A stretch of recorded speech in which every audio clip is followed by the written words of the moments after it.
You ever get off a Zoom call and feel like you just ran a marathon while sitting still? Yeah, that's not in your head. Zoom burnout is real, and it's messing with our brains more than we think. The human mind wasn't built for 6 hours of staring at pixelated faces trying to read micro-expressions through glitchy Wi-Fi. We evolved to connect in 3 dimensions, with tone, gesture, presence. Now we're stuck in a 2-dimensional box, pretending like that's normal. It ain't. And the worst part? We're expected to perform as if it is. Let's be real. Video meetings hijack our cognitive bandwidth. Neurologically, your brain is working overtime to process disjointed audio, lagging visuals, and the constant pressure of being watched. That red light on your webcam? It's a tiny glowing source of performance anxiety. It's like being on stage, except there's no crowd energy, just your reflection staring back at you in the corner. Weird, right? See, there's this thing in cognitive psychology called continuous partial attention. It's when your brain is trying to stay alert to everything. The chat box, your boss's eyebrows, your own hair, Slack notifications, and whether your mic is muted or not. It's not multitasking, it's micro-stressing. And it's brutal. Zoom taps directly into that mode and keeps you there like a hamster in a wheel, spinning with no finish line. Add to that the unnatural delay in video calls. Just a 1-second lag can subtly screw with our rhythm of conversation. According to neuroscience studies, even tiny delays in communication make people perceive others as less friendly or trustworthy. So yeah, that awkward pause after you made a joke and no one laughed. It might not be you. It might be the damn lag. But your nervous system doesn't know that. It just registers social rejection. Over and over. That builds up. Let's kill the myth. If you're feeling fried after a day of Zooms, it doesn't mean you're weak or unmotivated. It means your nervous system is doing its job, trying to adapt to a system it was never designed for. Evolution didn't prep us for staring into screens for emotional connection. Oxytocin, dopamine, mirror neurons, all the good stuff that makes human interaction feel real? They don't fire the same way through screens. Work used to have boundaries. Even if the job sucked, at least you left the building. Now, your kitchen's your cubicle, your bedroom's a break room, and your boss is in your pocket via push notification. There's no shutdown ritual anymore. And without that separation, your brain can't tell when to stop being on. No wonder you're tired. Your system's been on high alert for days. Here's the kicker. Remote work sold us the dream of flexibility, but what we got instead was constant availability. It's not just Zoom, it's the mental load of knowing a meeting could be scheduled at any time, the passive guilt of a delayed Slack response, the need to look active on apps that track your green dot. That's not flexibility, that's a digital leash. Psychologically, this puts your brain into a low-grade fight or flight mode. Not enough to panic, just enough to keep your cortisol levels simmering. Over time, that constant low-level stress wears you down. It blurs your personal-professional identity, fries your focus, and, ironically, makes you less productive.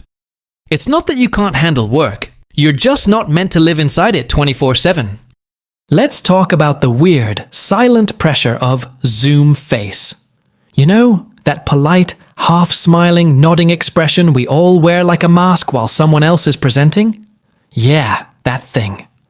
Holding that face for hours is its own kind of performance. Micro-expressions, eye contact, posture. On camera, they're amplified. And even when you're not speaking, you're on. Always performing. That's draining as hell. Psychologists call this impression management, and normally we get breaks from it, walking down a hallway, grabbing a coffee, zoning out at your desk. But on Zoom, there's no off switch. You're always looking at yourself, always managing how you come across. That loop, watching yourself while trying to seem engaged, messes with your sense of self. It's subtle identity fatigue, and over time, it chips away at your authenticity. So you log off, finally, but instead of feeling rested, you feel empty. Not relaxed, not recharged, just numb. That's not laziness, it's neural depletion. Your prefrontal cortex, the part of your brain responsible for focus, decision-making, and impulse control, has been in overdrive all day. That's why you can't decide what to eat for dinner, or why you scroll mindlessly for an hour instead of taking that walk you said you'd take. Recovery isn't just about sleep. It's about mental contrast. Brains need variation to truly rest, but when the off time looks exactly like the on time, same screen, same chair, same room, it confuses your nervous system. It doesn't switch modes. You're not recovering. You're just idling. And that's why burnout sneaks in like a slow leak. Not explosive, just steady, until you're running on fumes. Here's the truth. Nobody likes to say out loud, you can't self-care your way out of a broken system. Burnout isn't just about how you manage stress. It's about the environment feeding it. And if your workplace culture rewards nonstop availability and passive-aggressive calendar invites titled quick sync, then no amount of yoga or journaling will save you. Collective problems need collective solutions. That means setting norms like no meeting Fridays, real lunch breaks, and actually encouraging people to log off, not just perform wellness and Slack threads. And managers? If you're reading this, know that your team mirrors your behavior. If you're emailing at midnight and never taking PTO, they'll think that's the bar. Don't tell people it's okay to rest. Show them. That's leadership. This whole Zoom burnout thing, it's not just a tech issue, it's a wake-up call. The modern workplace isn't evil, but it's outdated. We need to stop forcing analog expectations into a digital format. Maybe that means fewer meetings. Maybe that means trusting people to get work done without surveillance. Maybe it means we finally separate productivity from presence. We've got the tools to make work more human. Asynchronous communication, clear boundaries, real autonomy. Those aren't luxuries. They're necessities if we want to last in this game. Mental health isn't a side topic. It's the foundation. Because at the end of the day, burnt out people don't innovate, they don't lead, and they sure as hell don't thrive. So maybe it's time we stop surviving Zoom culture and start redesigning something better, something sane, something that actually works for humans. Before we wrap, if any part of what you just heard hit close to home, I've put together something that might help you go deeper. It's called the Breaking Free from Mental Illness Bundle. Think of it as a guided reset for your mind, not just surface-level motivation, but a full system to untangle anxiety, overthinking, and that constant mental noise.